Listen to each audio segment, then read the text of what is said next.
96.1. Bonjour à tous et bienvenue sur Radio Zigomar 96.1 comme on vient de le dire.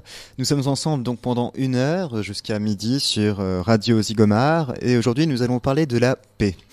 Alors dans le dictionnaire en bas de l'article paix on trouve souvent voire contraire de guerre, mais qu'est-ce vraiment que la paix? C'est une bonne question et c'est la première question que nous allons aborder aujourd'hui avec Pierre Villard, coprésident donc du mouvement de la paix. Bonjour. Bonjour. Il y aura aussi autour de la table pour parler du sujet Jean-Claude Garnier qui fait partie du comité départemental des Pyrénées-Orientales, qui est aussi membre du comité national. Bonjour. Bonjour. Et qui va nous rejoindre dans pas très très longtemps, Noël Canaday, qui est la présidente locale du mouvement, mais aussi membre du comité national. Et juste avant, nous allons écouter un moment de l'inauguration donc. Dans les PO, Radio Zigomar. Radio Zigomar. 96.1. C'est moi la paix. La guerre, c'est pas un jeu. Il y aura un petit peu de tout pour pas dire par exemple le football c'est mieux que le rugby par exemple. Il y aura un peu de tout. Comme ça il n'y aurait pas de chamaillerie et voilà pour moi. Et ben s'il y a des gens qui ne savent pas faire la paix, ils peuvent leur apprendre à faire la paix. Pour faire la paix, faut s'aimer. Apprendre aux gens qui font la guerre que ça sert à rien de se battre. Et puis interdire les armes. Voilà, alors interdire les armes, c'est intéressant comme réflexion, non, pour faire la paix? Oui, tout à fait. Alors, qu'est-ce que c'est la paix pour vous? J'ai commencé par vous, donc qui êtes président du mouvement de la paix, coprésident. Alors justement, je pense qu'on a trop souvent tendance à présenter la paix comme l'absence de guerre. Vous l'avez dit vous-même, quand on regarde les dictionnaires, on présente la paix en opposition à la guerre, voire même on dit état entre paix, moment entre deux guerres. Voilà. Alors, si effectivement la paix ce n'est que ça, c'est une catastrophe, quoi. Parce que ça voudrait dire que pour avoir la paix, il faut d'abord qu'il y ait eu la guerre. Sous-entendu, pour avoir le bonheur, il faut d'abord avoir eu le malheur, quoi. Et sous-entendu aussi que si la paix, c'est le moment entre deux guerres, c'est-à-dire que quand vous avez la paix, il n'y a qu'une seule chose à attendre, c'est la prochaine guerre. Donc on voit bien en tout cas que c'est pas très très motivant, quoi, hein, c'est pas très branchant pour les gens. Alors que la paix, ça peut pas être ça. La paix, c'est pas un état qu'on atteint une bonne fois pour toutes et où il n'y a plus rien à faire. La paix, c'est une construction permanente de rapports entre individus qui décident de vivre ensemble, quoi. C'est ça la paix. Et donc, pour nous, la paix, on la conçoit comme une culture. Comme une culture. L'ONU parle de culture de paix et définit la culture de paix comme un ensemble de valeurs, d'attitudes, de comportements et de modes de vie qui préviennent la violence et rejettent les conflits. Voilà. Donc pour nous, c'est ça la paix qu'on veut construire, de telle manière à ce qu'on arrête de préparer les guerres pour avoir la paix. Et Jean-Claude Garnier, votre vision de la paix pour vous, qu'est-ce que c'est la paix? On a déjà répondu un petit peu, mais... Effectivement, comme l'a dit Pierre, je pense que l'important, c'est de prévenir les guerres. C'est-à-dire que finalement, les guerres n'existent parce que l'insatisfaction des hommes, pour tout un tas de raisons, génère des conflits à quelque niveau que ce soit. Et c'est ça qui est, je dirais, le terreau sur lequel se construisent les conflits. Or, c'est sur ce terrain-là qu'on veut intervenir. Ça ne veut pas dire qu'on n'interviendra pas, comme on l'a fait par exemple au moment de la guerre en Irak ou d'autres conflits. Il est évident que dans la réalité du monde actuel, il y a des tas de conflits contre lesquels il faut se positionner et pour lesquels nous devons agir pour faire en sorte qu'ils cessent, que le commerce des armes cesse. Ça ne supprime pas cette action-là. Mais ce qui est essentiel pour nous, c'est, je dirais, la prévention. Voilà.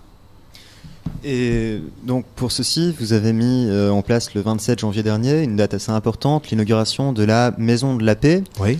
Donc on va en parler tout à l'heure. Là, maintenant, nous allons écouter un extrait de l'inauguration. Donc vous allez parler à ce moment-là, dans l'inauguration, et la coprésidente aussi.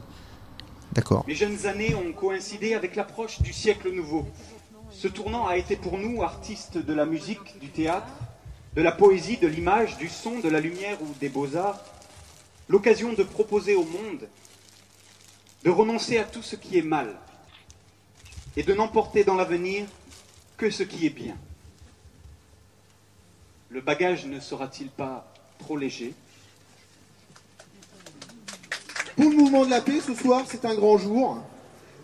Et ce 27 janvier est pour nous bien plus qu'une inauguration. Nous voulons lancer un signal à la société française tout entière qu'il se passe quelque chose d'intéressant chez les pacifistes et que cela vaut le coup de s'y intéresser et de s'y attarder. Donc ce projet de Maison de la Paix, il a mûri. Et dès le départ, justement, on a choisi de ne pas vouloir en faire un local boutiquier. Et on a voulu au contraire se dire, essayons d'en faire un lieu ouvert aux autres, un lieu vivant, un lieu au service de la promotion de la culture de la paix. Et ça correspond, pour le mouvement de la paix, à cette volonté de redynamisation d'un mouvement pacifiste en France qui en a quand même bien besoin. Je voudrais vous saluer puis vous faire passer ce message qui m'a été donné par les amis du Rwanda qui travaillent à la difficile reconstruction de leur pays. Ils ont une devise, ils disent « Rappelle-toi demain ». C'est une interpellation pour penser le futur avec tout ce qu'on a appris du passé. Ben, c'est quelque chose que nous allons essayer de faire dans cette maison qui évidemment... Donc se rappeler demain, se tourner vers le futur, aller vers le futur en laissant dans le passé ce qui était mauvais et en prenant ce qui est bon. Apparemment, c'est le message qui revient beaucoup dans cette inauguration du mouvement de la Maison de la Paix. Donc la Maison de la Paix, qu'est-ce que c'est concrètement ? Alors d'abord, ça a été un très très bel événement. Hein.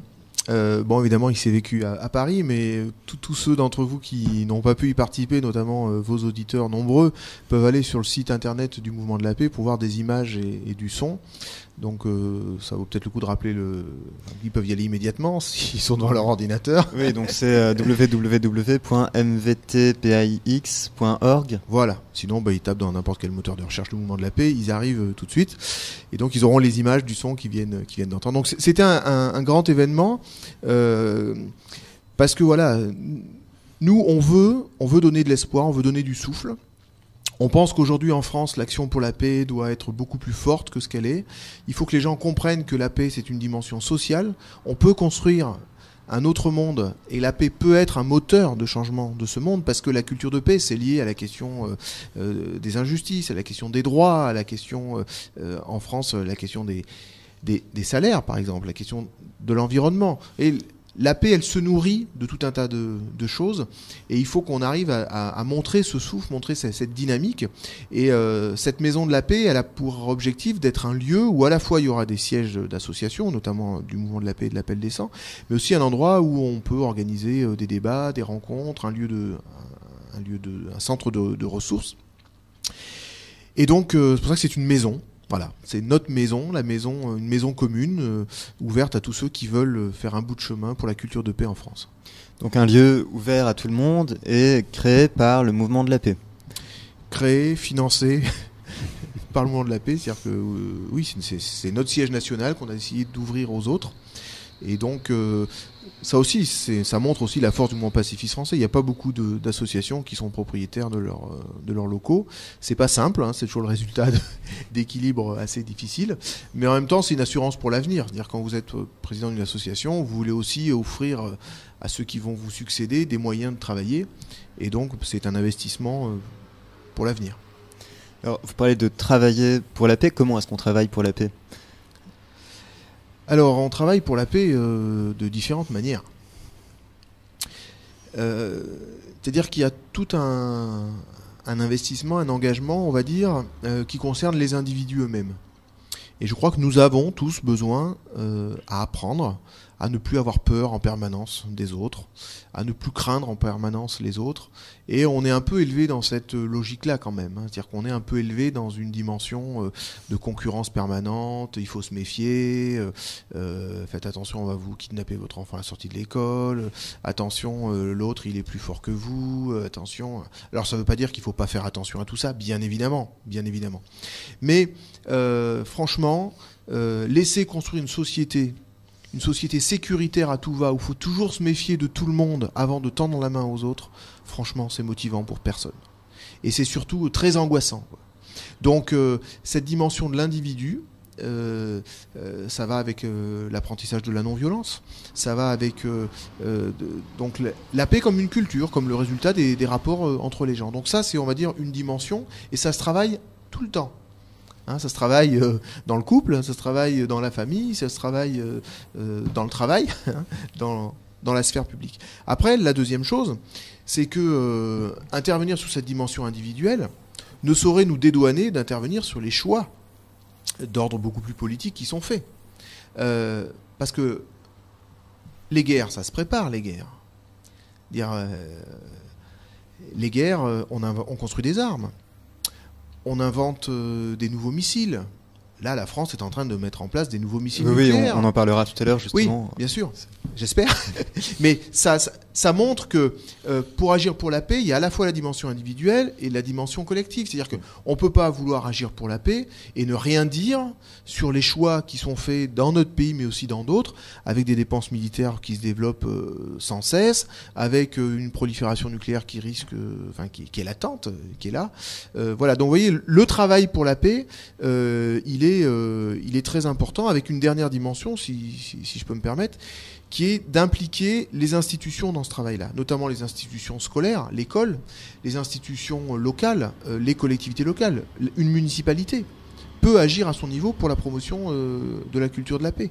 Les comités d'entreprise, les maisons de quartier, des structures comme la vôtre sont factrices de culture de paix. Et pour être venu plusieurs fois chez vous, je sais que ça fait partie des choses que vous faites, quoi, et qui, je pense, ont une incidence sur la ville de Perpignan, probablement. Tout à l'heure, nous étions au rez-de-chaussée du 35. Maintenant, nous sommes au dernier étage dans le studio. Nous sommes en direct sur Zigomar, donc dans le studio de la radio. Mais en bas, il y avait donc la conférence de presse avec l'arc-en-ciel, comme vous l'appelez, avec écrit PACE, je ne sais pas comment on le prononce. Pace, c'est de l'italien. Écrit au milieu, certains sont écrits Peace ou paix.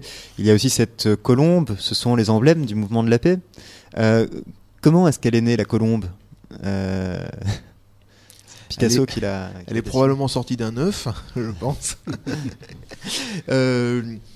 Alors cette colombe-là, c'est effectivement Picasso qui l'a dessinée.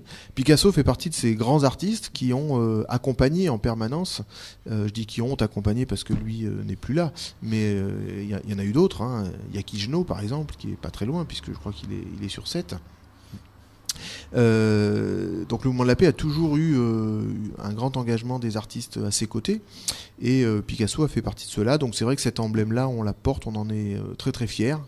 En même temps, l'arc-en-ciel, c'est une évolution, c'est-à-dire que ce drapeau arc-en-ciel maintenant, qui je crois est symbole de la mobilisation anti-guerre de partout sur le monde, vient d'Italie. Il est apparu dans la marche entre à Gênes. Oui, mais il y a une marche entre Trévise et Padoue, je crois.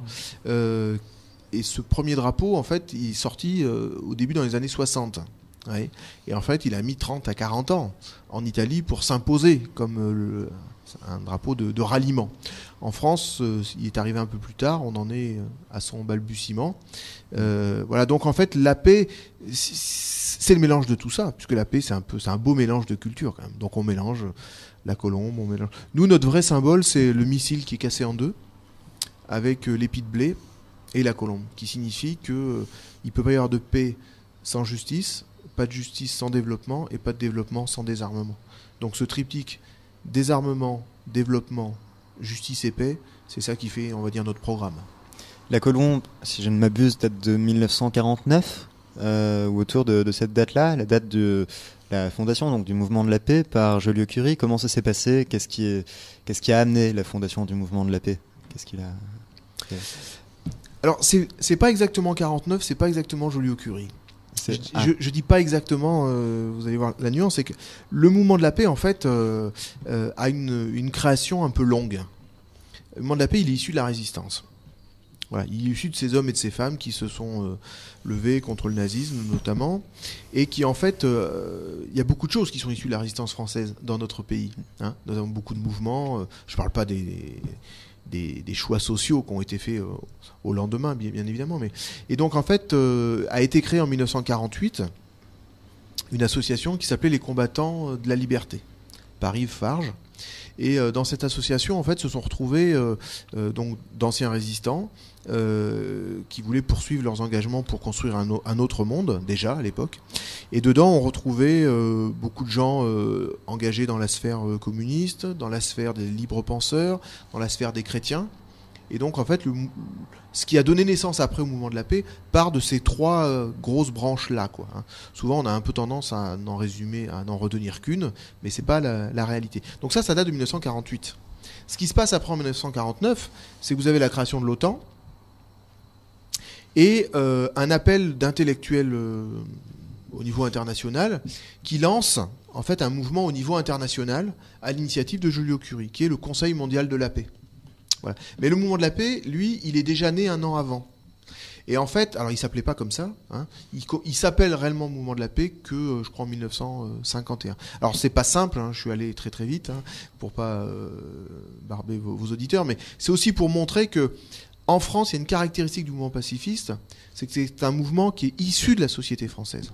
Des fois, on a un peu tendance à vouloir réduire le pacifisme français uniquement à la guerre froide et à l'Union soviétique qui a voulu, en réaction à l'OTAN, parce qu'en 1949, c'est la création de l'OTAN.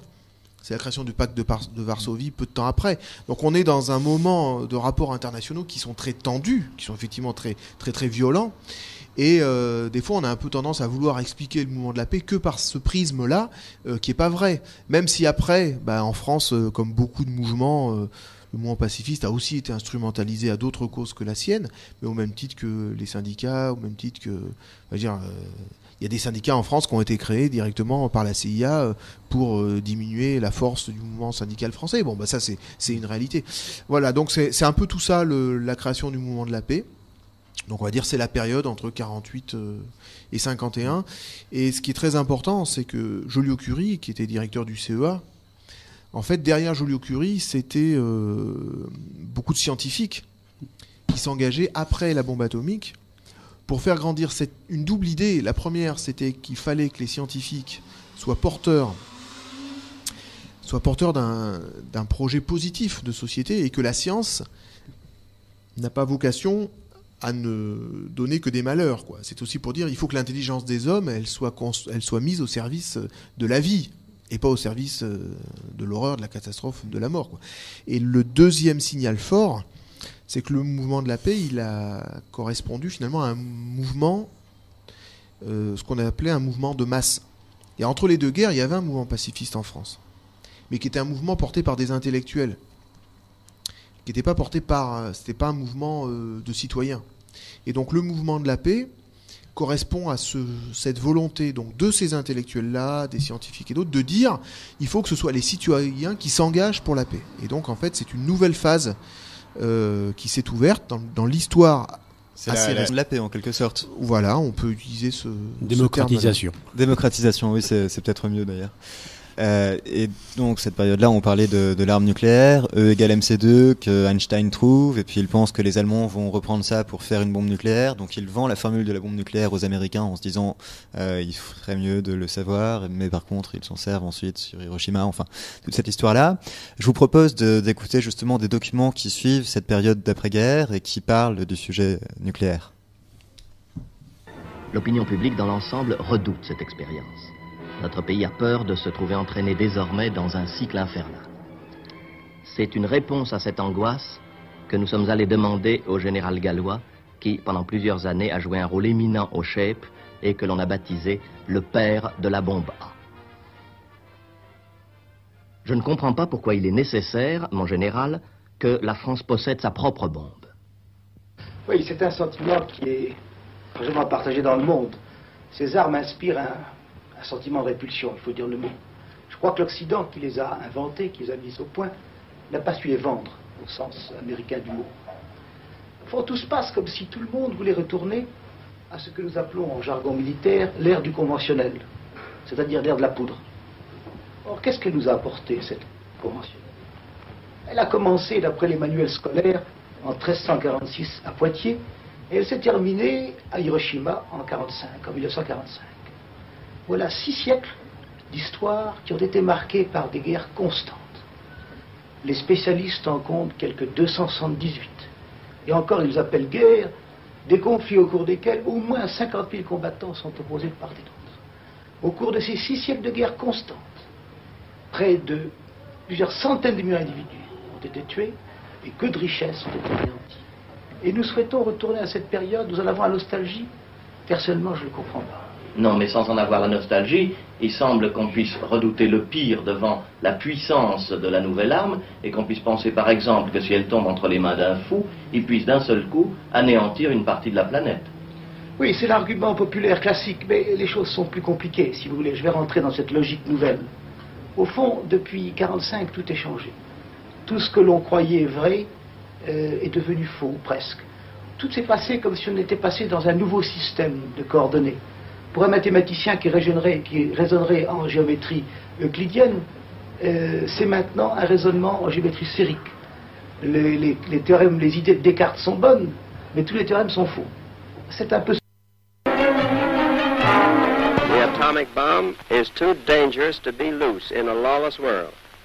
That is why Great Britain, Canada, and the United States, who have the secret of its production, do not intend to reveal the secret until means have been found to control the bomb so as to protect ourselves and the rest of the world from the danger of total destruction. I shall ask Congress to cooperate to the end that its production and use be controlled and that its power be made an overwhelming influence toward world peace. We must constitute ourselves trustees of this new force to prevent its misuse and to turn it into the channels of service to mankind. It is an awful responsibility which has come to us. We thank God that it has come to us instead of to our enemies, and we pray that He may guide us to use it in His ways and for His purposes. Voilà, merci à Dieu pour qu'on puisse utiliser bien la bombe nucléaire. C'est en gros le propos de Truman qui vient de parler. Le général gallois parlait de la nécessité de la bombe nucléaire et il appuyait ça par la science. Je crois que vous êtes scientifique, non ? Oui, oui. Voilà, vous enseignez les mathématiques. Alors, qu'est-ce que vous pensez justement en tant que scientifique des théorèmes d'Euclide, de Descartes dont il parlait, qui sont bons sur le principe, mais qui aujourd'hui sont totalement faux ? Oui, oh, bah ça c'est de la provocation, vous savez. Les choses, on leur fait dire un peu ce qu'on veut. Ce qui est sûr, c'est que un des problèmes auxquels est confrontée la science et auxquels sont confrontés les scientifiques, de toute manière, c'est l'utilisation de ce qu'on appelle les technologies duales. Voilà. Et le nucléaire en est une. C'est-à-dire, comment est-ce qu'on est capable, à partir d'une technologie, d'en tirer des partis positifs ou des partis négatifs. Mais c'est la même chose sur plein d'autres choses. C'est pas la même chose sur les armes chimiques, c'est la même chose sur les armes conventionnelles. Ce qui est sûr en tout cas, et par rapport à ces documents d'époque là qui sont assez intéressants, c'est que je pense qu'on a un peu trop tendance à justifier l'utilisation de la bombe atomique par les États-Unis au travers d'Hitler, quoi. Or, il faut quand même se rappeler que quand les États-Unis utilisent la bombe atomique contre Hiroshima et Nagasaki, Hitler n'existe plus. L'armistice de la Seconde Guerre mondiale a été signé. Le Japon est exsangue. Ils ont prévu, entre les deux grands, que ce soit les Soviétiques qui libèrent le Japon. Et donc, en fait, Hiroshima et Nagasaki auraient très bien pu être épargnés. Il n'y avait nullement besoin d'Hiroshima et Nagasaki. Et qu'Hiroshima et Nagasaki ne signent pas la fin de la Seconde Guerre mondiale, mais signent le premier acte politique de la guerre froide. Faut quand même savoir que quand le 8 mai 1945, la bombe atomique n'a pas été expérimentée. Donc si cette bombe atomique, qui aurait dû exploser en Allemagne, rappelons-nous quand même que la bombe atomique a été construite aux États-Unis pour être utilisée en Europe. Souvent, à les écouter, là, tous nos généraux d'armée et compagnie, ils veulent toujours nous vendre la bombe atomique ailleurs. Mais la bombe atomique, elle aurait pu être utilisée chez nous. Dire que c'est nous, c'est notre génération à nous qui pourrions porter dans nos chairs les résultats d'Hiroshima et Nagasaki, et pas les jeunes japonais. Donc il y a une responsabilité à un moment donné politique de ces gens-là. Tout aurait pu s'arrêter. En 1945, le 8 mai 1945, ou même avant, tout aurait pu s'arrêter. Mais non. Les Américains ont décidé d'utiliser cette arme. Et je dis bien les politiques américains, parce que les scientifiques américains, quand les Américains ont fait leur premier test dans le désert du Nouveau-Mexique en juillet. À ce moment-là, ils se sont rendus compte. Parce que moi, j'accepte l'idée que des scientifiques, peut-être, ne savaient pas exactement ce que ça allait donner tant qu'il n'y avait pas eu une expérimentation. Je veux bien, je leur jette pas la pierre. J'accepte qu'effectivement, y compris que les politiques américains, j'accepte. Mais quand au mois de juillet, le 16 juillet 1945, on expérimente cette bombe dans le désert du Nouveau-Mexique et qu'on voit ce que ça donne, et qu'à ce moment-là, les scientifiques qui ont été à l'initiative du projet disent aux politiques, il est hors de question de faire subir ça à quelque population que ce soit, tout aurait pu s'arrêter encore. Le seul problème, c'est que comme on avait englouti des sommes phénoménales, il fallait justifier, et donc on a envoyé ça sur les Américains. Première responsabilité. Mais autre responsabilité, après Hiroshima et Nagasaki, moi là encore, je veux bien l'accepter qu'on ne savait pas. Sauf qu'à partir du 11 août 1945, on sait. Et donc, les Russes, les Soviétiques qui en 1949 s'y mettent, eux aussi à leur tour. Les Anglais qui s'y mettent, les Chinois qui s'y mettent, les Français qui s'y mettent, toutes ces puissances qui s'y mettent à leur tour, elles portent toute une grande responsabilité. Parce qu'on ne peut pas dire qu'on ne savait pas. Et donc ils ont tous décidé de se mettre dans cette course-là, ces 5 puissances qui veulent mettre le monde à leurs bottes, qui sont les 5 plus gros vendeurs d'armes au monde, qui sont les 5 membres permanents du Conseil de sécurité. Et aujourd'hui, si eux ne font pas un effort énorme, alors on court le risque très très très très grand qu'il y ait une prolifération tout azimut et qu'on ne la contrôle plus. On vient pendant 30 ans d'empêcher, grâce au traité de non-prolifération, cette prolifération. Mais aujourd'hui, si nos gouvernants continuent à jouer aux apprentis sorciers, c'est l'existence même de la planète qui est en jeu. Et quand je dis ça, c'est pas pour faire peur aux gens, mais aujourd'hui on a de quoi la faire supprimer, notre planète, en quelques instants. C'est-à-dire que nous, notre génération, on a la responsabilité de remettre en cause des milliards d'années d'évolution. Quand on s'imagine, et là c'est le scientifique qui parle, quand on s'imagine d'où on vient, d'où vient la vie, ces petites molécules, le Big Bang, c'est difficile de s'imaginer ça, mais quand on voit l'évolution de notre planète, les dinosaures qui arrivent, qui repartent, les périodes de grande glaciation, mais tout ça, ça peut disparaître. Ça a déjà disparu, mais je veux dire, c'est la Terre qui peut définitivement exploser en peu de temps. C'est une sacrée responsabilité. Si aujourd'hui une bombe nucléaire dans les nouvelles générations, je connais pas exactement la fabrication de la bombe et tout ça, mais si la bombe nucléaire la plus puissante que l'on a aujourd'hui explosait, qu'est-ce que ça donnerait par exemple si elle explosait à Paris ou à Téhéran ou ailleurs? Est-ce que la Terre se couperait en deux? Est-ce qu'il y aurait parce qu'on a vu ce que ça donnait à Hiroshima, mais aujourd'hui quelles seraient les conséquences? Oui, la plupart des scénarios qui sont envisagés tournent autour de ce qu'on appelle l'hiver nucléaire.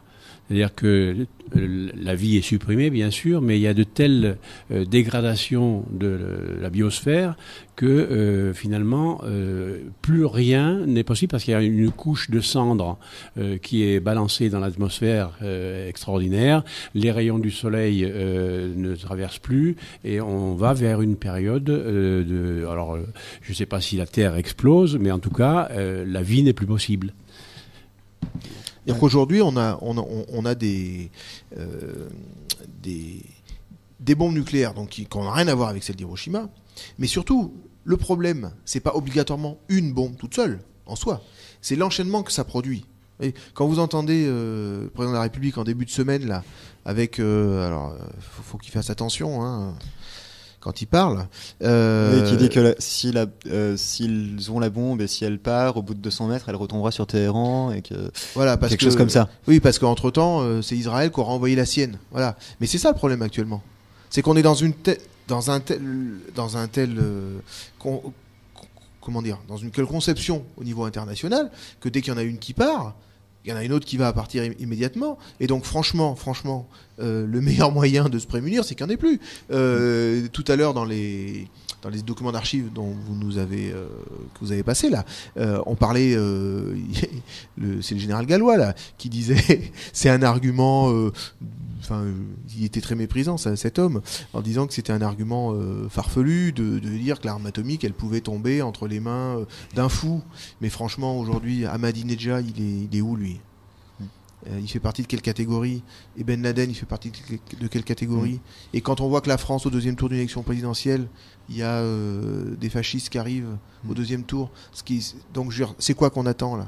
On attend qu'effectivement l'arme atomique elle tombe entre des mains de gens peu scrupuleux. Voilà. Alors tout à l'heure, justement, le général Gallois justifiait ça en disant que c'est quelque chose qu'on retrouve beaucoup aujourd'hui, notamment de la part du président américain concernant l'Irak, les armes de destruction massive, qui sont peut-être pas spécialement la bombe nucléaire, mais ça en fait partie. Il y en a d'autres, oui. Voilà, il y en a d'autres, malheureusement.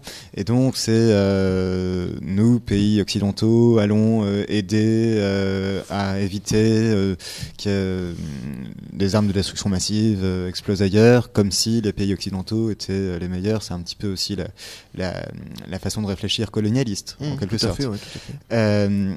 Et donc j'ai trouvé un document, quelque chose beaucoup plus récent, ça date de 2003, c'était à l'ONU, et c'était notre actuel Premier ministre, qui était à l'époque ministre des Affaires étrangères, et qui parlait justement de ce sujet-là. On l'écoute de suite. Dans ce contexte, l'usage de la force ne se justifie pas aujourd'hui. Il y a une alternative à la guerre. Désarmer l'Irak par les inspections.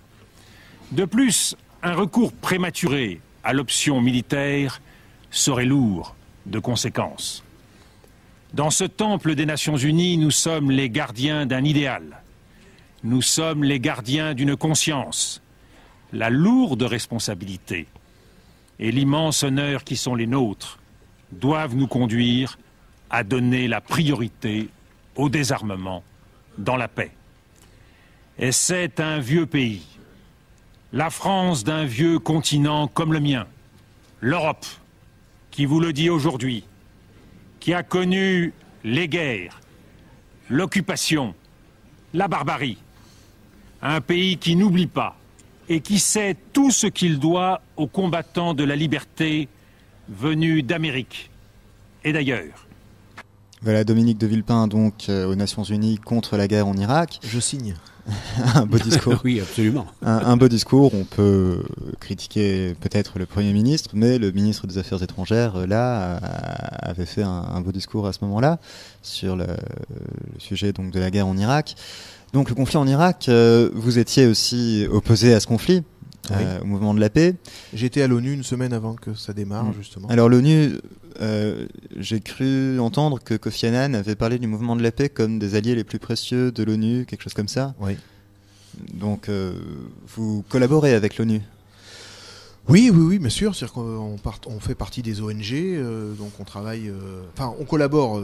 Tout dépend de ce qu'on appelle collaborer. C'est-à-dire qu'on fait pas partie du système institutionnel de l'ONU, mais Kofi Annan a été un secrétaire général qui a énormément amené à une meilleure prise en compte de la société civile dans le système onusien. Et dans les réformes nécessaires qu'il faudra bien faire à l'ONU, cette question de prise en compte des ONG, de ce qu'on appelle la société civile, ça fait partie des réformes à faire. Et donc effectivement, Kofi Annan, plusieurs fois, nous a envoyé des messages en considérant que, alors quand il disait le mouvement de la paix, il voulait parler de... on n'a pas, on n'est pas le seul à être un soutien les plus précieux, mais en fait, indirectement, c'était un soutien à l'intervention des gens, à l'intervention citoyenne. Et je pense qu'aujourd'hui, c'est ça. Je crois que c'est un des grands mérites de ce secrétaire général, Kofi Annan, qui nous avait été présenté comme une marionnette des États-Unis. Alors, si celui qui arrive, qu'on présente aussi comme une marionnette des États-Unis, et aussi peu marionnette des États-Unis que ce qu'elle a été Kofi Annan, c'est de bon augure. En tout cas, aujourd'hui, il y a vraiment besoin que l'ONU ait une place renouvelée au niveau international, parce qu'on est dans un système où tous les problèmes sont planétaires. Voilà. Justement, nous avons vu avec le conflit de l'Irak que Bush est passé au-delà justement de l'ONU. L'ONU n'avait plus tellement de pouvoir sur le président Bush qui n'a pas pris justement les articles, tout ce qui était signé par l'ONU, et qui a quand même été en Irak pour poser les bombes et pour bombarder l'Irak. Oui, bien sûr. Mais c'est pas si simple que ça. C'est-à-dire que l'ONU, c'est quoi l'ONU ? L'ONU, c'est le regroupement des États. Alors, l'ONU n'est pas un super-État. L'ONU n'est pas un gouvernement mondial. Voilà. J'ai envie de dire que l'ONU, c'est un peu comme notre Assemblée nationale. À l'Assemblée nationale, chacun envoie un représentant qui est son député. Bon, bah là, à l'ONU, on a les États. La différence, c'est que dans un pays, vous avez un gouvernement et un chef de l'État. Quoi qu'on puisse penser du système et de la Constitution française, c'est pas, je juge pas ça, mais en tout cas c'est comme ça que ça se passe. Alors qu'au niveau international, vous n'avez pas de gouvernement international, vous n'avez pas de chef d'État international. Kofi Annan n'est pas un chef d'État. Voilà. Donc, en même temps, je pense qu'il en faut pas. Il en faut pas. Enfin, en tout cas, il y a besoin. Enfin, c'est pas moi qui vais dire exactement ce qu'il faut dans cette question-là. Mais alors, est-ce que l'ONU a servi à quelque chose ou n'a pas servi à quelque chose ? L'ONU a refusé cette intervention militaire. Cette intervention militaire a été illégale. Certes, elle s'est faite quand même, bien évidemment, mais c'est pas de la faute de l'ONU si elle s'est faite. Ce qui aurait été grave, c'est que l'ONU apporte son soutien à cette intervention militaire. Alors là, on aurait pu dire que l'ONU ne servait absolument à rien. Mais quand vous avez 80... parce qu'il y a eu 35 pays qui ont soutenu Chirac. Excusez-moi, oh là là, lapsus non révélateur. Il y a 35 pays qui ont soutenu Bush. Oui, qui n'ont pas soutenu Chirac. Voilà, qui n'ont pas soutenu Chirac. Donc s'il y en a 35 qui ont soutenu Bush, il y a à peu près 200 pays dans le monde, enfin un peu moins, 191 exactement, mais ça veut dire que vous en avez 165 qui l'ont pas soutenu. Donc l'ONU a servi à quelque chose. Voilà. Mais en même temps, l'ONU aujourd'hui a besoin d'être renforcée, d'avoir davantage de moyens d'intervention. L'ONU n'a aucune capacité aujourd'hui pour faire appliquer les résolutions qu'elle vote. Voilà, c'est-à-dire qu'on vote des résolutions et après les pays les appliquent ou les appliquent pas. La grande majorité les applique quand même. Voilà. Donc ça fait partie des choses auxquelles il faut qu'on discute. Il faut qu'il y ait des choses qui doivent évoluer. Mais la question que je veux qu'on pose ensemble aux auditeurs, c'est qu'est-ce qu'on aurait à gagner aujourd'hui qui est plus d'ONU ? Aujourd'hui, il faut plus de Nations Unies et moins d'États-Unis. Voilà. Aujourd'hui, l'affaiblissement de l'ONU, ça veut dire que Bush a gagné. Parce que celui qui veut se passer de l'ONU, c'est George Bush. Donc j'entends aujourd'hui les gens qui sont un peu sceptiques. Moi, je suis d'accord. Il y a des améliorations, il y a des choses à faire. Mais en même temps, attention, l'ONU est à préserver, l'ONU est à sauvegarder, mais évidemment à faire évoluer. Aujourd'hui, l'ONU a un fonctionnement qui date de la fin de la Seconde Guerre mondiale. Comme si depuis 60 ans, il ne s'était rien passé. Or, qu'est-ce qui s'est passé depuis 60 ans ? Mais il y a eu notamment toute la décolonisation. L'ONU est passée de 50 membres à 191 en 60 ans. Donc il faut que le système onusien tienne compte de cela.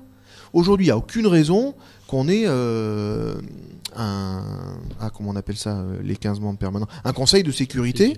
Aujourd'hui, aucune raison qu'il y ait un conseil de sécurité. Avec 15 membres permanents à vie, mais c'est quoi ce truc ? C'est pas possible. Par contre, dans l'ONU, il faut qu'il y ait ce qu'on appelle un système, une commission permanente de bons offices, c'est-à-dire quelque chose qui prévienne les conflits. Le Conseil de sécurité n'intervient que quand les catastrophes sont là. Or, l'ONU, c'est fait pour prévenir les conflits. Sauf que dans le système, ça n'existe pas. Voilà une évolution qu'il faut dans l'ONU. Et au sujet du Conseil de sécurité, j'ai ici un article, une interview que vous aviez accordée à l'Humanité il y a quelque temps, dans laquelle vous dites donc des missions d'inspection ne sont-elles pas à prévoir aux USA, en France, en Chine ou en Russie par rapport à l'arme nucléaire. Donc vous parlez là de l'arme nucléaire que ces pays possèdent. Ben oui, mais vous avez raison de faire. Je sais pas de quand ça date, mais c'est tout à fait réel. Et d'ailleurs, c'est ce que nous on essaye de faire. C'est-à-dire que comment il s'appelle notre ministre de l'époque, donc de Dominique de Villepin, rappelait à juste titre dans son intervention qu'il fallait désarmer l'Irak par des inspections. Mais qu'est-ce qui a été, justement, posons-nous la question, qu'est-ce qui a été efficace en Irak ? Alors d'abord, rappelons quand même que l'Irak n'avait pas d'armes nucléaires. Donc toute cette intervention a été basée sur un grand mensonge.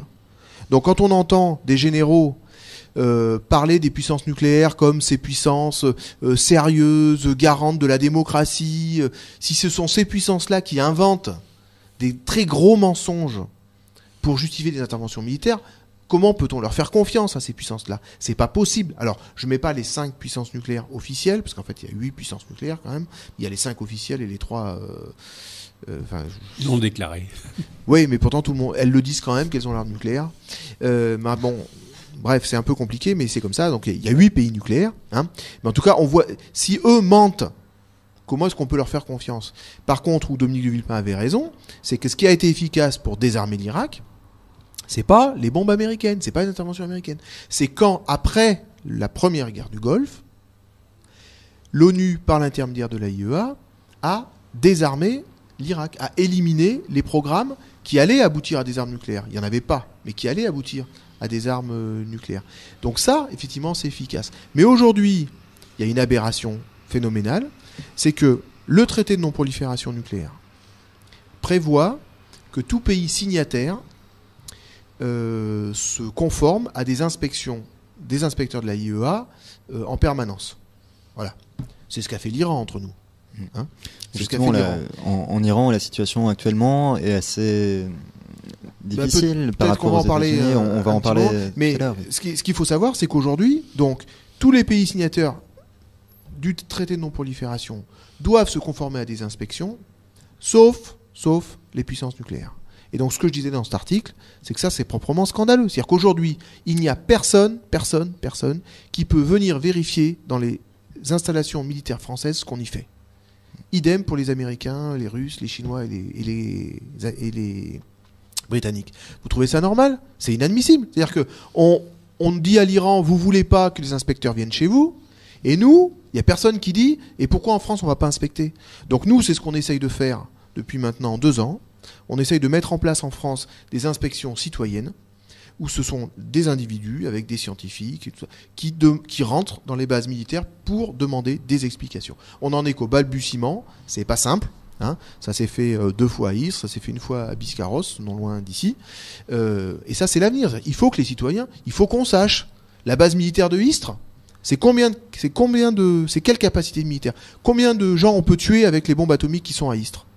Ils vont répondre, le gouvernement français, ou ils vont pas répondre sur ces questions-là? Je crois pas qu'ils répondent, en tout cas, franchement. Mais enfin, en tout cas, nous, notre degré d'interpellation, notre degré d'exigence, il est à ce niveau-là. Alors, à ce niveau-là, justement, j'ai ici une petite plaquette, on appelle ça une plaquette, avec plusieurs questions pour les politiques, pour les futurs candidats que vous mettez en place. Parlez-en un petit peu, justement, à l'approche des élections donc présidentielles prochainement. Voilà, donc tout le monde sait qu'on est dans une période électorale, et qui dit période électorale, théoriquement, doit dire période de débat et de choix. Hein.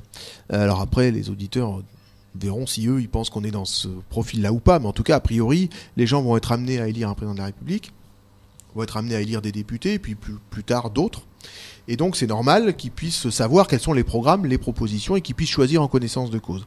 Et donc nous, au Mouvement de la Paix, on a décidé d'être présents dans cette période de débat citoyen pour aider à faire grandir ce débat et pour surtout faire en sorte que toutes les questions liées à la paix, au désarmement, aux dépenses militaires, aux armes nucléaires, à la mondialisation, aux droits humains, enfin, tout ce qui touche de près ou de loin à la culture de paix, fassent partie de ce débat et ne soient pas occultées du débat. On part d'un principe assez simple, c'est que le budget de la défense, c'est 20% du budget national. 1/5, vous disiez. Voilà, 1/5. Voilà. Donc on se dit, il n'y a aucune raison que le débat public porte pas à 20% sur ces questions-là. Bon, c'est un peu schématique, hein, évidemment. Mais je veux dire, au nom de quoi on passe des heures de débat à la télé, dans les radios, dans les journaux, sans jamais parler de ces questions-là, alors que ça représente 20% du budget. Quand vous payez 100 € d'impôts, vous avez 20 € qui vont dans la défense nationale. Et quand je dis dans la défense nationale, c'est pas uniquement parce que si c'était pour que les soldats français ils aient 3 paires de Rangers dans l'année au lieu de 2, si c'était pour améliorer les conditions de logement des militaires, des choses comme ça, à la limite, voire augmenter leur salaire, à la limite, pourquoi pas? Je veux dire, ça peut aussi se réfléchir. Sauf que dans ce budget-là, il y a un budget énorme qui concerne la modernisation des armes nucléaires françaises. C'est-à-dire qu'on est en train de faire ce qu'on veut interdire aux autres. Et ça, c'est proprement scandaleux, c'est inadmissible. Et sur la question sociale, vous releviez qu'avec tout ça, on pourrait payer plusieurs fonctionnaires. Combien C'est assez simple. C'est-à-dire que le programme de nouveaux missiles nucléaires français, le M51, dont on vient de tester le premier exemplaire début octobre. C'est une nouvelle qui est quand même passée assez inaperçue. Donc il faut que tout le monde sache, la France est en train de mettre en place de nouveaux missiles nucléaires. Dire que la modernisation, la prolifération, c'est pas que l'Iran ou la Corée du Nord, quoi. En violation du traité de non-prolifération. Voilà, en violation du traité de non-prolifération. Donc ce nouveau programme de M51, c'est 15 milliards d'euros. Le programme. 15 milliards d'euros. Voilà. Et il faut savoir que 1 milliard d'euros, ça correspond à 50 000 fonctionnaires en début de carrière pendant 1 an. Ce qui n'est pas négligeable. Ce qui n'est pas négligeable. Donc au moment où on explique aux gens qu'il n'y a pas d'argent, qu'il faut serrer la ceinture pour les retraites, qu'on va diminuer encore plusieurs milliers de postes d'enseignants à la rentrée prochaine, et ben nous on veut que les gens ils se posent la question. Est-ce que c'est ça? Est-ce que c'est cette société-là qu'ils veulent? Si c'est cette société-là qu'ils veulent, eh ben il n'y a pas de souci. Ils la choisissent. Mais il faut qu'ils aient tous les éléments du débat. Donc nous, ce qu'on veut faire là, c'est donner des éléments du débat. On donne des appréciations, des expertises, des analyses. Après, les gens, ils choisiront. On n'a aucune vocation à soutenir tel ou tel candidat, ni à même être candidat aux élections. Que les choses elles soient claires. C'est pas une intervention partisane, c'est une intervention de citoyenneté. Et moi, j'invite vos auditeurs, quand ils vont participer à des rencontres, des débats, des choses comme ça, qu'ils les posent ces questions-là. Qu'ils les posent, qu'ils fassent acte de citoyenneté. Et qui les pose, mais pas en se disant moi j'en parle pas parce que je connais rien. Vous inquiétez pas, malheureusement, parmi les gens qui aspirent à avoir des responsabilités publiques, il y en a beaucoup qui maîtrisent pas exactement ces questions-là non plus. Malheureusement, on l'a vu dans la dernière période, quand vous avez un candidat qui est pas capable de savoir combien la France a de sous-marins nucléaires, ça pose problème quand même. Et donc ces questions-là, vous allez vous les poser aussi aux candidats. De quelle manière vous allez leur envoyer donc cette plaquette à chacun? Peut-être que notre ami DPO peut dire comment ils envisagent les choses dans les Pyrénées-Orientales. Oui, donc Jean-Claude Garnier. Effectivement, il va y avoir effectivement une action au niveau national, c'est très clair. Au niveau local, nous, ce qui nous importe, c'est, à travers cet outil, c'est de faire en sorte que, bien sûr, l'interpellation des élus se fasse, mais c'est aussi, je vais dire, presque un outil de formation et d'information. C'est-à-dire que là-dedans, il y a 10 thèmes sur des sujets aussi variés que le désarmement, le Moyen-Orient, l'éducation, dans lesquels nous donnons à la fois l'état des lieux, c'est-à-dire sur cette question-là, comment les choses se passent, notre point de vue, et finalement, on en tire un certain nombre de questions. Alors, questions qui sont effectivement adressées à des candidats, mais à la limite qui sont adressées à tout le monde. À savoir quelle est votre position sur l'augmentation du budget militaire. C'est une incitation à réflexion pour tout le monde. Et effectivement, c'est un peu dans ce sens-là qu'au niveau local, on va essayer de travailler, c'est-à-dire travailler avec tout le monde, mais nous avons aussi des élus locaux. Et les élus locaux, même s'ils ne sont pas directement concernés tout de suite par les élections présidentielles, sur les questions aussi bien du budget militaire que d'autres budgets sociaux ou autres, ils ont à intervenir. Il existe une association qui a été lancée par le maire d'Hiroshima, justement, puisque vous parlez d'Hiroshima tout à l'heure, l'association des élus locaux pour lutter contre l'arme nucléaire. Et donc, ça veut dire que des élus des Pyrénées-Orientales peuvent s'engager, faire engager leur conseil municipal sur cette question-là. Donc, c'est un peu dans ce sens qu'on va se servir de cet outil pour travailler au niveau local. Et donc vous entendez aussi continuer après sur les municipales et les autres élections qui vont venir, parce que c'est une question qui est perpétuelle, la question de... Oui, voilà, c'est-à-dire que cette question-là, elle est pas conjoncturelle à une élection, et elle s'arrête pas après. On peut peut-être dire pour vos auditeurs que ceux qui souhaiteraient se procurer ce document, il sera téléchargeable en ligne sur le site du Mouvement de la Paix à partir de lundi. Voilà. Là, il l'est pas, je pense qu'il le sera en début de semaine prochaine. Voilà, c'est un document qui est pas du tout réservé aux... Oui, ils peuvent se le procurer auprès du comité départemental. Bien sûr, bien sûr. Aussi donc le comité départemental qui est assez fort donc dans les PO, j'ai cru comprendre. Il y a beaucoup de monde du mouvement de la paix. Beaucoup de monde, faut peut-être pas exagérer, mais enfin il y a du monde.